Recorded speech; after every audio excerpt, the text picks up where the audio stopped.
Let's talk about contingencies in the contract. One of my favorite topics.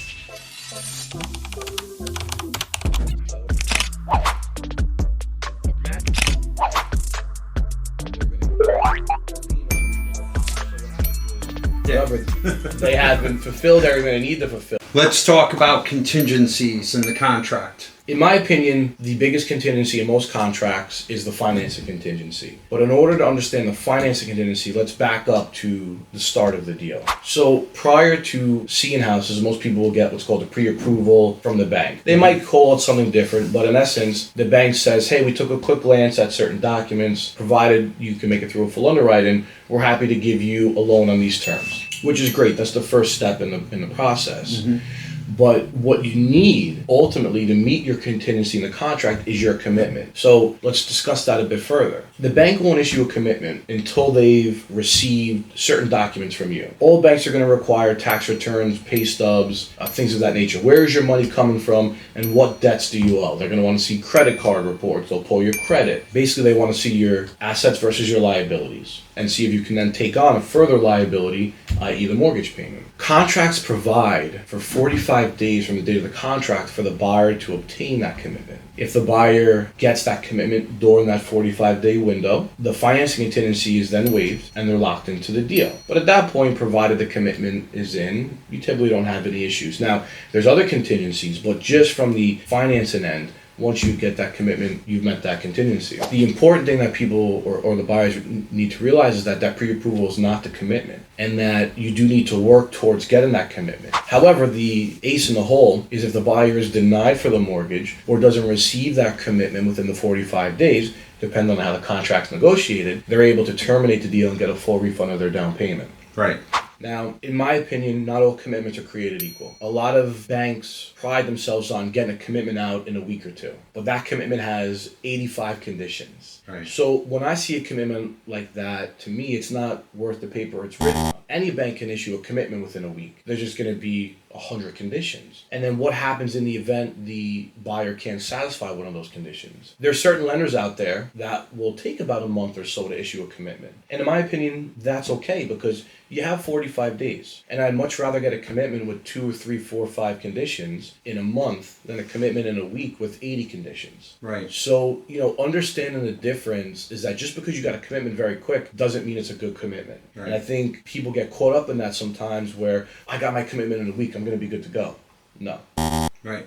Well, I think it's the whole anticipation of getting into a new house. People, and I've heard some banks boast this, we can close in 30 days. And then you're past the 30 days and the buyer's like, what happened? And they don't realize that all of this stuff is going on in the background. I don't want to work with banks that can close in 30 days. Real estate transactions for the majority of all of us is the largest transaction in our life. The most money we have ever spent at one time. Right. Now, I don't want it to go on for 6 months, but I don't want it to be rushed where a mistake is made. I've purchased 2 homes in my life. We were excited both times to get into the new house. I would rather wait another month to close and make sure it's all done right and my money's protected than to rush through it and potentially close in 30 days when most banks realistically can't get you closed that quick. Some can. I've seen it, but why rush? Well, I think the amount of time between contract and closing is heavily dependent upon how prepared the buyer is. The buyer has a great agent, and the agent is getting them prepared with all, telling them each step of the way. Then the more paperwork you're supplying to your lender to get all these contingencies and everything out of the way, the sooner you'll be closing. So I'm glad you mentioned that. I'm going to piggyback off that because we've done deals together where I'll call the client at a strategic point to say, hey, now it's time for X, Y, and Z. And the client's like, oh, Jim told me that at the beginning. I'm good to go. And that, to me, is phenomenal. Now, I've been on deals where I've called clients and say, hey, now it's time for X, Y, and Z. And they're like, I had no idea. Right. So it goes back to your comment with the preparation, especially with the agents. We do this every day. We do it in our sleep. To us, It's second nature. But the first-time home buyer or even the second-time home buyer or third, they need some guidance along the way. And when the preparations are had in the beginning and the conversations are had in the beginning, the deal goes so much smoother because the buyer's prepared. They know what they need. They gather their documents in advance. So instead of me calling a client saying I need X, Y, Z and it takes 2 weeks, I've called clients on our deals and they go, send, you have it right now. Right. And it only helps them. Yeah. You know, so that preparation is huge. Because we let them know about the process and as much as we possibly can. One of the things that I like working with you is the email chain that keeps everybody in the loop about what do we need next, what's happening next. It's consistent communication all the way through the entire transaction, which makes it pretty much seamless. Wow. It's a team sport. There's times I need you, there's times you need me, there's times we need the bank, there's times we need the title company. If we all just collectively work together, we're going to get to the finish line in a quick manner, in a thorough manner, and with the client being protected. You know, I've had deals with some agents who are completely hands-off, and I've had deals with agents who are involved. I personally like the ones that are involved. I'll give you an example. I was negotiating something the other day that I wasn't aware of. Well, it sounds odd to say.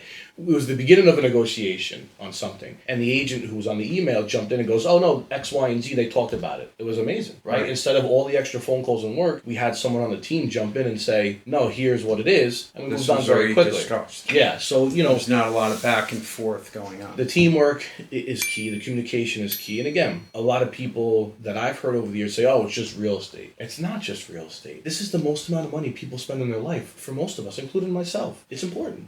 Yeah. It's important. So let's go back to contingencies. So the contingencies in the contract, you know, we touched on the financing. The other contingency you have is title. Now, we did a segment on that, but in essence, title ensures ownership of the home, ensures you take the home free and clear of judgments, liens, mortgages. Right. Now, contracts will set monetary limits on certain things where the seller does have to clear. Mm-hmm. And if the seller can't clear title, if that cost exceeds X, the deal would die and the buyer would get the down payment back. I've never had a deal die over a title issue. I'm sure it's happened somewhere to someone, and I'm sure it'll happen to me at some point. Yeah. So even though it's not a common occurrence, it's important to negotiate that contingency properly, because what if you're that 1% where it happens to? It's important because you don't want to buy my car with a lien on it. Why would you want to buy my house with a lien on it? Same exact thing. So that contingency, in my opinion, is the second most important, or equally as important as the financing contingency in the contract.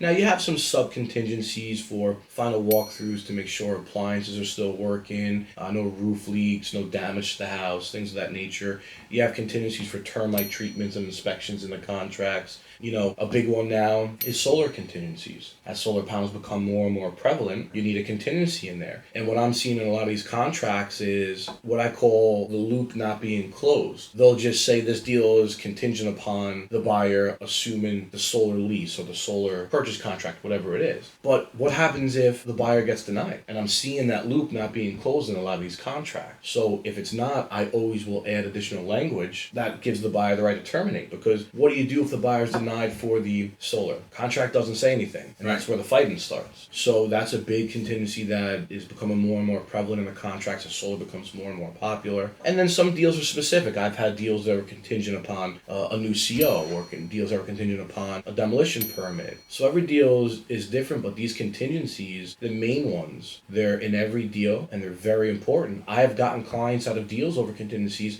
and they didn't lose a nickel. They lost the house, and they were upset about that, but there's always another house. You don't want to lose $50,000. That's a little worse than losing a house. Exactly. You're not getting the 50 back. Exactly. And I think all these contingencies they're obviously put in place to protect buyer and seller, so it's hard to navigate that road sometimes, but they're there to protect the clients.